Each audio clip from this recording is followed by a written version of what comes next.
is Abigail. I will be doing my newborn assessment today. I will begin by coming in, knocking on the door, and then greeting mother, and then I will explain to her that I will be doing a head-to-toe assessment on newborn baby. And once I am granted, I will continue by performing hand hygiene, putting on some gloves, and then making sure that my supplies are clean. I will take a look first at the baby's skin color. I'll make sure that the baby's skin color is pink or tan with acrocyanosis around the body. I will also assess for any lanugo present and take note of that, as well as leftover vernix caseosa or caseosa leftovers around the body that have not been wiped off, and I will also take note of that. Moving on to the baby's head, I will assess for any skin or for any hairs. It should be fine and soft hairs. I will bring my baby closer to me. I will palpate the baby's sutures and note any separations, which is completely normal for a newborn baby's head. And I will also assess for the anterior and the posterior fontanelles. The posterior fontanelle should be a good feel, maybe in a triangular shape, and then the front should be flat. In regards to the molding, overriding sutures are completely normal, so the head may not look as round, which is totally normal after birth. At this time, I will also take my measuring tape and I would measure baby's head. Not with this loud measuring tape, like so, and take note of the measurement. Okay, moving on to the eyes, I will make sure that the eyes are symmetrical, and with my pen light, I will make sure that the pupils are equal. They react to my light. I would check the sclera while doing so, make sure that the conjunctiva is pink and that the eyes are alert to my light. Moving on to the ears, I will make sure that they are well formed, there's no deformities whatsoever, and that the placements are in their way. And then I would check their placements by going on the side of their eyes and making sure that the ears align.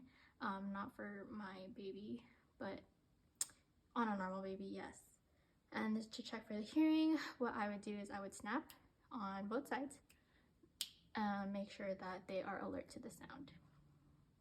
Moving on to the nose, I will make sure that there are no deformities, and to check for patency, what I would do is I will close the mouth and I will close one of the nares, and then I will make sure to observe and see that the baby is breathing on one nostril, and I would do the same on the other side.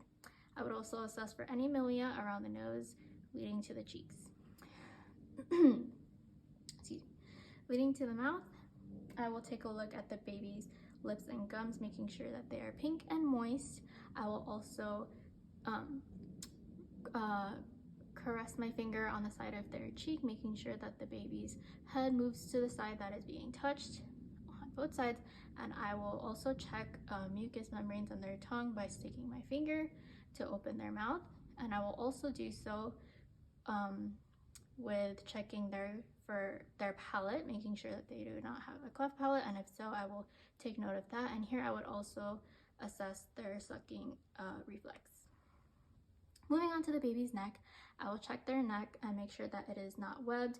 I will take note of any skin folds and make sure that they are that the neck is well aligned and short. I will also lightly palpate or assess the baby's clavicles here, making sure that they're intact and there are no signs of any deformities. Here I will also check the tonic neck reflex. I will push the baby's head on one side ever so slightly, and then the side that the baby's head is pushed on or directed to, the extremities on that side will extend, and then the others will flex on the opposite side, and I would do so on the opposite side. Moving down to the baby's chest, I will check their chest shape, make sure that nothing appears abnormal, The chest should look kind of cylinder shape. I will assess the nipples, make sure that they're there and that they are symmetrical bilaterally to each other. Here, I will also assess the respirations. I will watch for chest movement rising. I will also assess for their apical pulse for 1 minute, making sure that the diaphragm of my stethoscope is warm prior to putting it on the baby's skin. I will listen for 1 full minute, making sure that S2 or S1 and S2 are present, and normal heart rate should be about 120 to 140 beats per minute. As well as the lungs, I will listen bilaterally, make for 1 minute, and making sure that they are clear and equal. All right. Moving to the abdomen, I will lightly palpate, making sure that it is soft. I will look and make sure that it is round. I will take a look at the umbilical cord, make sure that it is clamped tightly. It should be dry, and then 3 vessels should be seen within the cord. I will also auscultate for bowel sounds. Now, with a newborn baby, bowel sounds are not present until 15 minutes after birth, but I will do so. Let's say my baby is 30 minutes old. I will listen to the right lower quadrant, right upper quadrant, left upper quadrant, and left lower quadrant, and bowel sounds are present. With the abdomen, as I did with the head, I will also measure the circumference of baby's belly, and I will lift their legs, put the measuring tape under, bring them down, and measure like so, and take note of that. All right. Moving on to the extremities of the baby, I will do the upper extremities first. With the arms, make sure that they are equal in length, and I would do so. And I would also assess for any cracks by doing this movement to the baby's arms, making sure that there were no deformities or popping or whatnot that might have occurred during birth.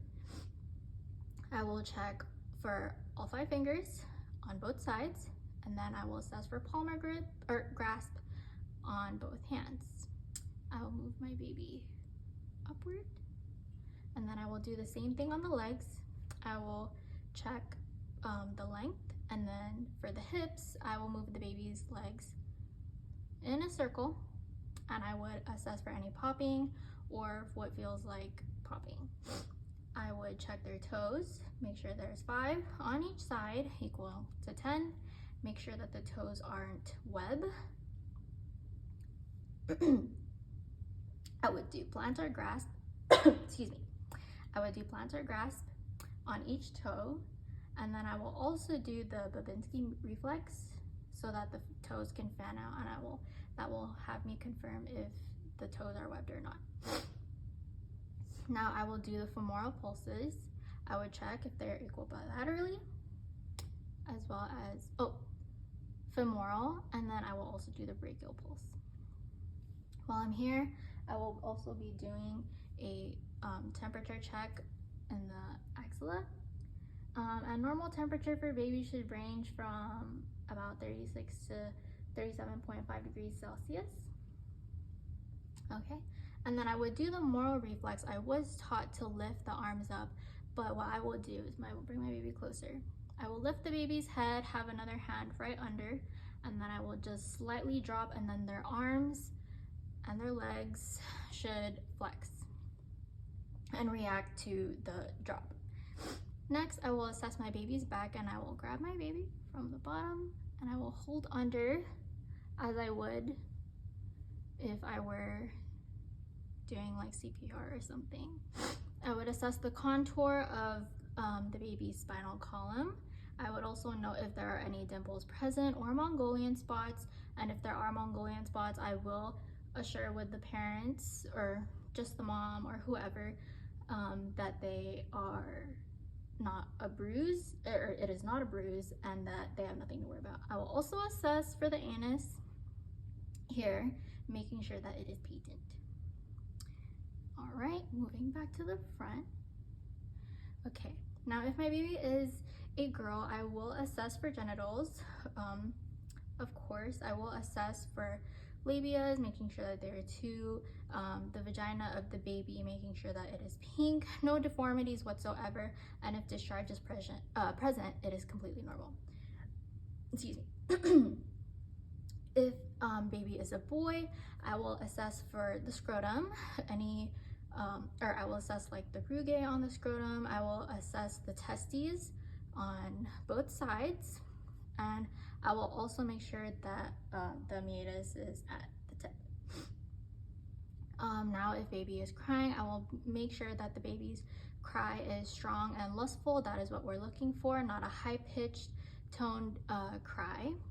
And towards the end of the assessment, I just also wanted to assess if mother is breastfeeding or bottle feeding. I would take note of the time, amount, and what side the baby is latching onto. I would educate to the parents that there should be nothing in the crib while baby is sleeping, and to always have a suction on hand, and to make sure that suction should not be done after feeding, as that may lead to aspiration. I have completed my assessment. I will thank mother and also appreciate baby for time. Baby will be put back into his or her clothes if they were already not in it. And then I will discard my gloves, perform hand hygiene, and go out my way. Thank you.